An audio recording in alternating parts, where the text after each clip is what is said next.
Hello tout le monde! Dans cette vidéo, je vous explique comment mettre des objectifs réalistes en place et qui tiennent. Je suis psychologue spécialisée en développement personnel et professionnel et je vais vous aider à réaliser la vie de vos rêves. Mais pour cela, j'ai besoin de vous! Générique!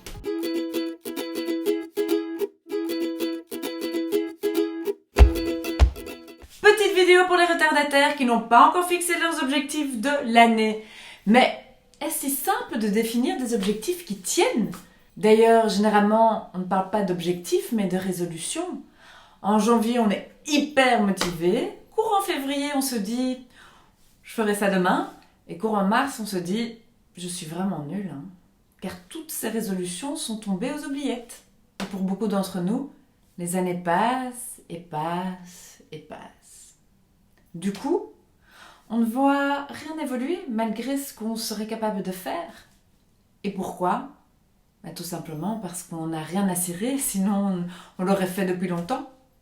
Et les résolutions doivent avoir un levier puissant pour qu'elles aient de l'effet, car elles sont trop floues et elles ne sont pas connectées à nos valeurs. Ce qui amène quoi du coup? Une possible baisse d'estime de soi. D'ailleurs, je préfère parler d'objectifs, car ils s'inscrivent dans une stratégie bien précise pour nous faire progresser de manière certaine. Des recherches par les psychologues Edwin Locke et Gary Latham ont démontré que les personnes qui formulent un objectif clairement défini augmentent fortement les performances.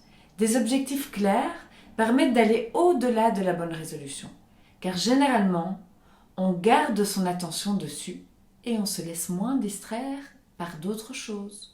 De plus, vouloir atteindre un objectif augmente considérablement la persévérance, car le chemin vers l'atteinte du but est très satisfaisant. Néanmoins, cela pourrait vous arriver de rencontrer des obstacles, mais votre attention sera tellement positive que vous ne vous focaliserez plus sur les problèmes, mais sur des leviers pour continuer à vous faire avancer et progresser. Et les objectifs sont là généralement pour rapprocher notre vie de notre rêve. Quelle est votre vie rêvée à vous? Certains me disent « mais je n'ai pas de rêve ». C'est possible, mais alors je tournerai la question autrement. Qu'espérez-vous vraiment dans votre vie? Mais si je reviens à notre rêve, quelle est la vie qui vous fait vraiment rêver? Celle où vous allez mettre un plan d'action en place et qui mesurera votre évolution. Car si, c'est ça la solution si vous voulez tenir à vos objectifs. Une solution en 4 étapes. Être inspiré par un vrai rêve, trouver un levier puissant, définir un plan d'action clair et précis et s'y tenir. Ces 4 étapes vont faire que vous allez atteindre vos objectifs. Arrêter de fumer, perdre du poids, avoir de bonnes relations, voyager plus, gagner plus d'argent. C'est quoi qui en découlera, vous pensez? Plus de confiance en vous, plus d'énergie, plus d'estime de soi, non? Mais on va aller encore plus loin.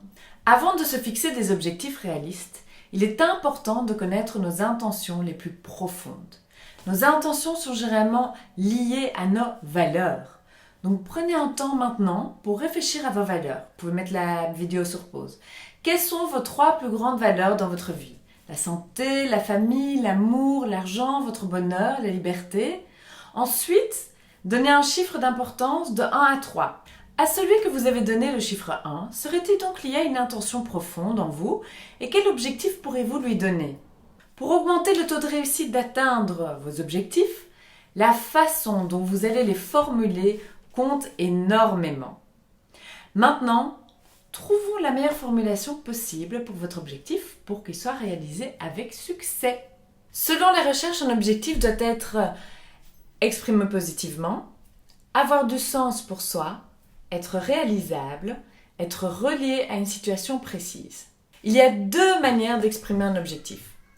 Ou bien viser à rendre une chose positive plus fréquente ou plus importante, exemple je veux réussir, ou bien à éviter ou à réduire quelque chose de négatif, je ne veux pas échouer. Lequel sera le plus efficace, pensez-vous? Oui, bien sûr, la première proposition qui est formulée positivement. Et pourquoi cela? Lorsqu'on se focalise sur le négatif ou la chose à éviter, notre cerveau va mettre son attention dessus, car il va se sentir potentiellement menacé et devra se protéger.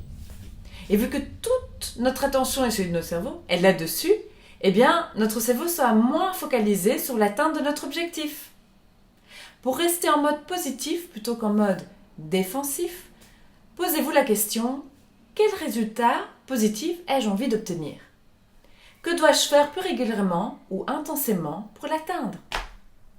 Le plus important pour qu'on soit vraiment motivé à atteindre un objectif, c'est qu'il y ait un sentiment d'autonomie dans la motivation et surtout qu'on décide soi-même pourquoi on veut y parvenir. Il faut qu'il y ait une motivation intrinsèque, donc qui a du sens pour nous et qui nous donne un sentiment de satisfaction. Ils sont en lien avec nos désirs et nos besoins. Il y a également des motivations extrinsèques, donc le désir de répondre aux attentes des autres. Mais ceux-là auront un résultat moins important. Et donc, ce qui amène la science et les recherches à dire que nous aurons plus de résultats positifs si nous réfléchissons en fonction de ce qui nous pousse personnellement à atteindre nos objectifs.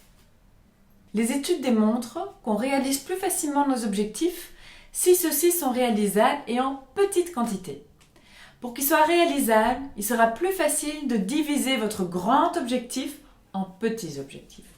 De plus, votre cerveau en demandera à chaque fois davantage, vu que lorsqu'on atteint un but, eh bien, notre cerveau est très content. Et pour vous, chaque chose faite, donc cochée sur votre to-do list, sera vécue comme « oui, j'avance ». Cela permet de ne pas surcharger votre mémoire et surtout d'alimenter le circuit de la récompense. Une autre petite astuce pour être sûr que votre objectif soit atteint est de le formuler également de la manière suivante. Si je rencontre la situation X, alors je ferai Y. Cela donne à votre cerveau une intention plus claire, exécutive de ce qu'il faudra faire dans telle ou telle situation. Plutôt qu'être vague dans votre objectif, vous proposez à votre cerveau des consignes bien précises. Pour résumer, trouvez votre pourquoi personnel, trouvez une formulation gagnante pour vos objectifs, découpez votre objectif en petits morceaux, prenez des résolutions si alors, et lancez-vous et écrivez votre to-do list. Merci beaucoup pour votre écoute. N'oubliez pas de vous abonner, le petit bouton rouge s'abonner. Et au fait, n'hésitez pas à laisser dans un petit commentaire sous la vidéo vos objectifs de l'année. See you!